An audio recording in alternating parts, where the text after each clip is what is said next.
Welcome back student in your online session of organic chemistry experiment. In previous video we are looking estimation of acetamide, aim, apparatus,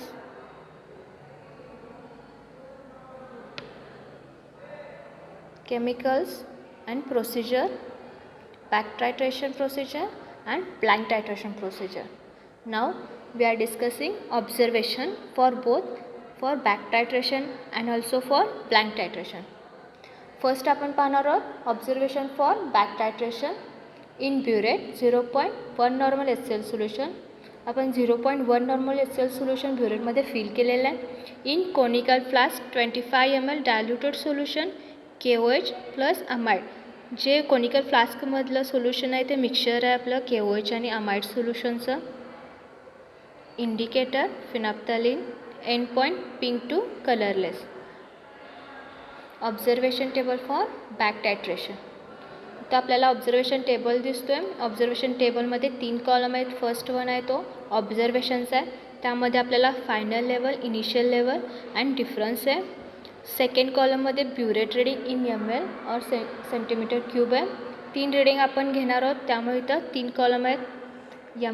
MBR means mean burette reading. आपण तो back टायट्रेशनसाठी MBR आहे तो X consider केलेला आहे. हा observation table आहे तो back टायट्रेशनसाठी आहे. Observations for blank titration in burette 0.1 normal HCl solution we are used in conical flask 25 ml diluted solution of KOH. Indicator phenolphthalein, end point pink to colourless. Observation table for blank titration same as per the first one. इथं सुद्धा आपण first back टायट्रेशनसाठी जसा observation table use केलेला आहे तसाच आहे same. फक्त इथं MBR आपण Y कन्सिडर करणार आहोत.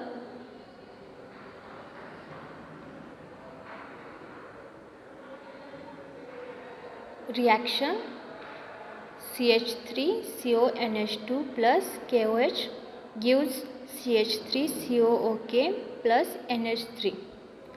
इथं रिॲक्शन जे दिलेलं आहे त्यामध्ये आपला अमाइड ॲसिटामाइडचा मोलिक्युलर फॉर्म्युला आहे तो CH3CONH2 आहे. तो आपण मिक्स कशाबरोबर केलेला आहे तर KOH सोबत.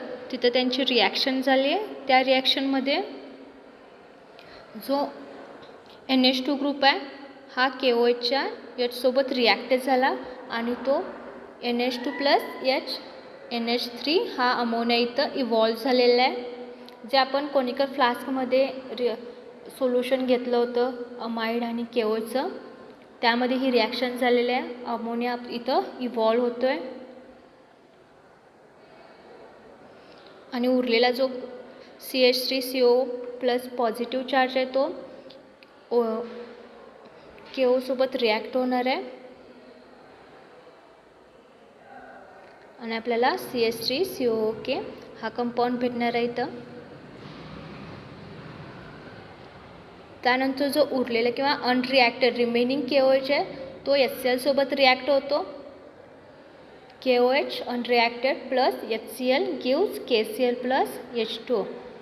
KOH बेस आहे आणि HCl ॲसिड असो. इथं ॲसिड बेस रिॲक्शन होते किंवा त्याला आपण न्यूट्रलायझेशन रिॲक्शनसुद्धा बोलतो. आता न्यूट्रलायझेशन रिॲक्शनमध्ये एक तर साल्ट फॉर्मेशन होतं आणि सेकंड वन आहे तो वॉटर मोलिक्युल फॉर्म होतो. मग इथं आपल्याला KOH प्लस HCl झाल्याची रिॲक्शन कंप्लीट झाल्यानंतर KClचा साल्ट भेटलेला आहे आणि वॉटर मोलिक्युल तयार झालेला आहे. ही रिॲक्शन आपल्याला आपल्या टायट्रेशनमध्ये पाहायला मिळते.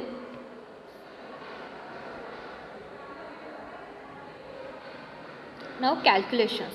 The difference between back and black titration readings, that is Y minus X ml, will give you the amount of KOH in terms of 0.1 normal HCl solution consumed by 25 ml of diluted amide solution.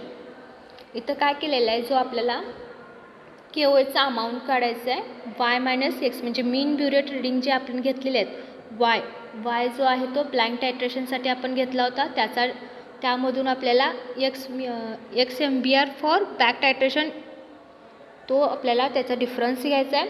त्या डिफरन्सवरून आपल्याला कळतं की 25 ml diluted solution जे आपण अमाइडचं घेतलं होतं ते किती HCl सोबत रिॲक्ट होतं किंवा KOHची रिॲक्टिव्हिटी कळते आपल्याला इथं. त्यानंतर from the above reaction we can write 1 mole of acetamide equivalent to 1 mole of KOH equal to 56 gram of KOH. 56 gram हे KOHचं मोलिक्युलर वेट आहे. That is 59 gram of acetamide equivalent to 1000 ml 1 normal KOH. म्हणजे इथं आपण 59 हे ॲसिटामाइडचं molecular weight आहे, ते आपल्याला इक्विव्हॅलंट म्हणजे 1 लिटर 1 नॉर्मल KOHच्या सोल्युशनसोबत रिॲक्ट होतं किंवा ती रिॲक्शन कंप्लीट करण्यासाठी ह्या दोन्ही क्वांटिटी इक्वल असायला हव्यात. ते 1000 ml 1 normal HCl equal to 10,000 ml 0.1 normal HCl आहे. इथं 0.1 नॉर्मल जे HCl यूज केलं आहे त्यामुळे त्याची क्वांटिटीसुद्धा 10 टाईम वाढलेली आहे. त्यामुळे इथं 10,000 घेतलेलं आहे 1000च्या जागी. आपण या रिॲक्शनमध्ये 0.1 नॉर्मल HCl यूज करणार आहोत, त्यामुळे क्वांटिटी वाढलेली आहे ही. दस 10,000 ml of 0.1 normal HCl equal to 59 gram of acetamide. जे आपण इथं reaction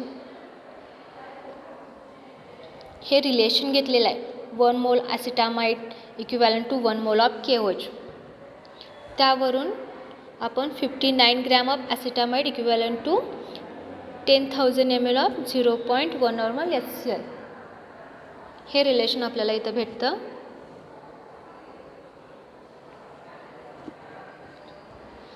Therefore, y minus x ml of 0.1 normal HCl is equal to 59 into y minus x divided by 10,000 equal to z gram. जो आपण difference काढणार आहोत y minus x मीन burette reading जे असणार आहेत ब्लँक टायट्रेशन आणि बॅक टायट्रेशनचा, तो इथे घेणार आहोत 59 ग्रॅम म्हणजे ॲसिटामाइडचं मोलिक्युलर वेट इंटू जो डिफरन्स येणार आहे तो डिवाइड बाय 10,000 केल्यानंतर आपल्याला झेड ग्रॅम ऑफ क्वांटिटी भेटणार आहे. Now Z gram will be the amount of acetamide from 25 ml of diluted solution. जे झेड ग्रॅमची ॲसिटामाइडची आपल्याला जी क्वांटिटी भेटणार आहे ती 25 ml साठी असणार आहे. आपण टोटल सोल्युशन किती यूज केलं होतं 250चं, त्यामुळे therefore Z into 10 is equal to A gram or a into 10⁻³ kg will be the amount of acetamide in 250 ml diluted solution that is in the given solution. 25 ml आपण diluted solution घेतलं होतं pipette out करून, त्याची reaction आपण पाहिलेली आहे. पण total solution आपण 250 ml प्रिपेअर केलं होतं, त्यामुळं 25 इंटू 10 250 हे रिलेशन जर आपण यूज केलं तर आपल्याला झेड ग्रॅम जी क्वांटिटी भेटणार आहे ॲसिटामाइडची ती 25 ml साठी होती. त्यामुळे त्याला जर आपण मल्टिप्लाय बाय 10 केलं तर आपल्याला 250मध्ये किती ॲसिटामाइडची क्वांटिटी आहे हे आपल्याला भेटतं. Now result. There are 3 result. First for amount of KOH consumed in terms of 0.1 normal HCl for the hydrolysis of 25 ml diluted acetamide solution equal to y minus x ml. First रिझल्टमध्ये आपण जे KOH किती consume केलेलं आहे hole HCl सोबत तर ती quantity घेणार आहोत. इथं डिफरन्स घेतलेला आहे ब्लँक टायट्रेशन मायनस बॅक टायट्रेशनचा MBRचा.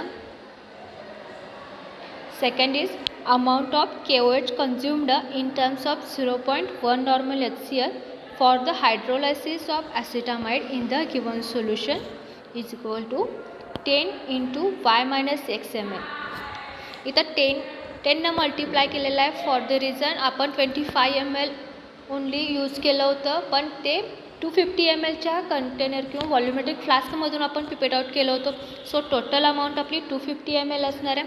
आणि 250 mlमध्ये किती KOH असणार आहे ते किती KOH किती HCl सोबत रिॲक्ट होणार आहे हे आपण काउंट करायचं आहे. त्यामुळे इथं आपल्याला 10 मल्टिप्लाय करायचं आहे. आता हायड्रोलायसिस म्हणजे वॉटरसोबत जर रिॲक्शन केली किंवा वॉटर इव्हॉल्व झालं तर त्याला हायड्रोलिसिसची प्रोसेस बोलतात. Third one is a quantity of acetamide in the given solution is equal to A gram. Gram means CGS आपल्याला युनिट घेतलेलं आहे इथं आपण. इथं सुद्धा सेम आहे. ए ग्रॅम जी भेटलेली आहे ती आपल्याला टोटल काउंट केलेली आहे आपण इथं 250 ml साठी ती डायरेक्ट व्हॅल्यू आपण घेतलेली आहे इथं. मग ग्रॅम हे CGS युनिट आहे. सो आपण जर ट्रान्सफर करायचं असेल MKS किंवा SI युनिटसोबत तर आपण मल्टिप्लाय बाय 10⁻³ घेणार आहोत. Therefore gram this is a CGS unit आणि A into 10⁻³ kg this is a SI unit. So here your practical is completed.